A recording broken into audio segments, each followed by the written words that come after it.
La Chine est là, l'Europe est là. C'est totalement naturel que ces deux pôles d'excellence, dirait-on aujourd'hui, établissent des liens et des rapports fructueux entre eux.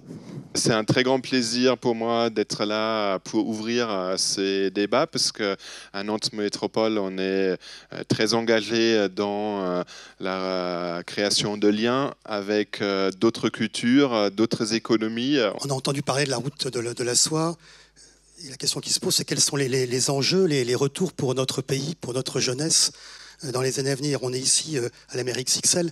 Qu'est-ce que la mer, effectivement, peut nous apporter? Surtout, comment on peut s'y prendre? Le Havre, avec ses liaisons, la Seine-Nord et Rhin-Rhône, Le Havre et Marseille seraient connectés à l'Europe, donc deviendraient des ports concurrentiels. Mais les routes de la soie maritimes ne pourront pas aboutir si elle n'est pas couplée avec le programme actuel de l'Union africaine qui s'appelle l'Agenda 2063 et qui a pour but de relier toutes les capitales africaines entre elles par des trains à grande vitesse. Aujourd'hui, la voie terrestre est une alternative aux voies maritimes.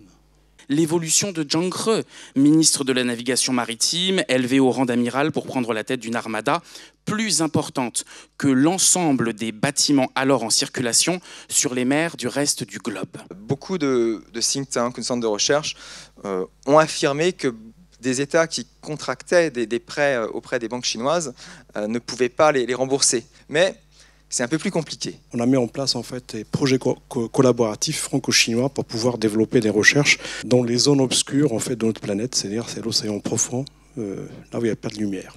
Parce qu'il y a des choses formidables qui se passent sur le plan des technologies, de toutes les inventions, mais on en oublie souvent que nous faisons partie de cette nature.